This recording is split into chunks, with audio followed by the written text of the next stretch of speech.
So trial one, we're going to go to page 1 here of the capstone, and it says here with the 500 gram mass on there and nothing on the hanger.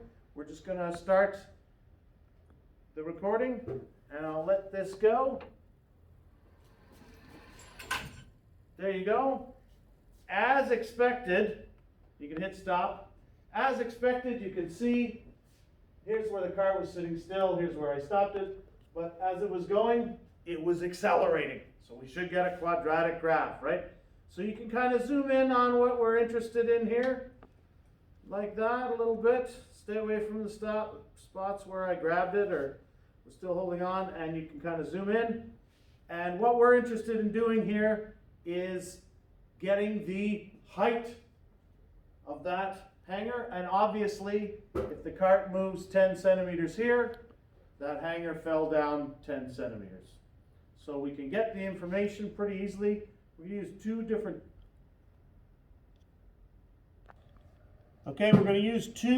new tools that you may not have used before on this graph paper, but a coordinate tool up here looks like a kind of a star, fancy star. You can add a coordinate tool and just pick one of the points on the graph near the top. We've got it set up so that it was kind of measuring how far off the ground the hanging mass was. And you can add another one and pick a point down near the bottom. So you can kind of grab it and drag it over there. Put it near the end somewhere. And so it tells you some information. It tells you at what time was it at what position, right? That's what the position versus time graph tells us. So the position was 0.82 meters at 3.2 seconds, and then later on at 4.15 seconds, it was down at 0.27 meters. We can now check out the change in height of the hanger. So we're going to check out the change in potential energy if we take the mass of the hanger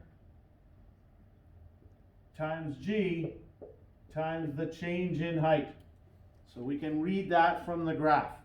And the kinetic energy, we're going to need the speed. So we've got another tool here on the graph, a graphing slope tool. And if you click on that, you can kind of drag it around. Make sure you get it on the same point as you had before. And we can get the slope. And of course, the slope of a position versus time graph is the speed. So we can read the speed right there. And we just need to find out what was the speed over here. So we put another slope tool on there, and you can drag that down to that spot, and you wind up with a faster speed. Guess what? Of course you do.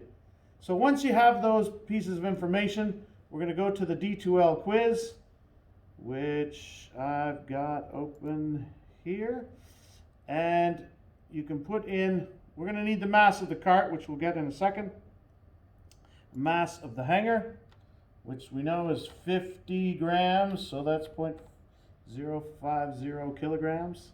And the electronic balance, we can check the mass of the cart in a little while. But we've got a whole bunch of different information here, right? The mass total of everything that was moving, we'll measure that in a second. And then the two heights, initial and final, and the two velocities, which we can put in there. Let's see here, we had 0.82 and then 0.27.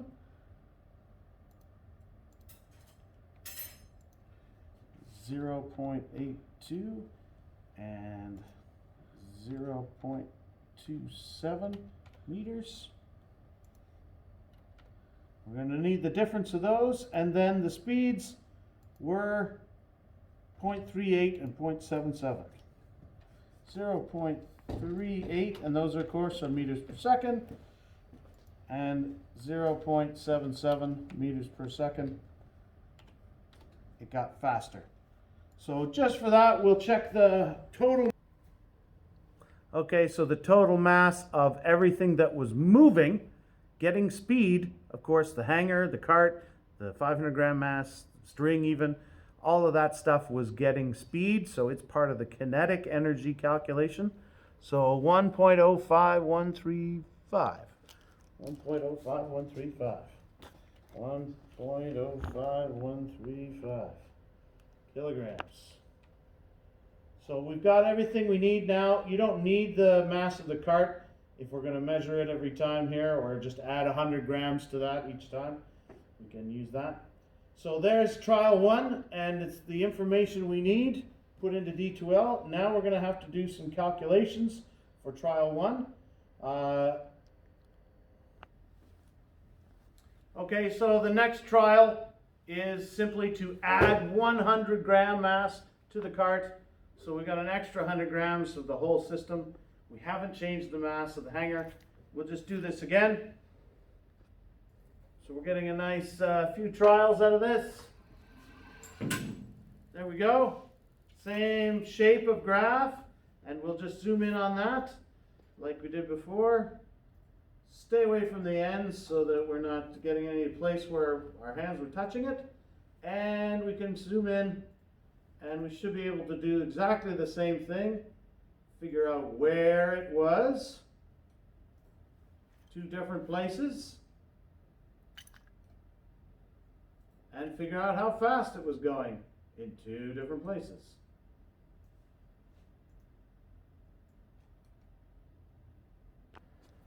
Okay, so we did the same thing we did in trial number 1. We picked 2 places, one where the hanger was up high, one where it was down low. Where exactly is it at both those places, and how fast is it actually moving at both those places? So we can put that stuff into our D2L so we can do all the calculations. Here we had 0.82, I think, meters. We had 0.27, and you're likely to get close to the same heights each time if you kind of pick the same area, but the speeds should be different, quite a bit different, depending on how much mass we've got stuck on there.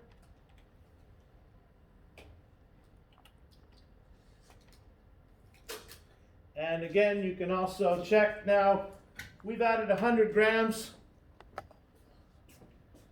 to the cart, so we should get approximately 100 grams more, but obviously those are not exactly 100 grams.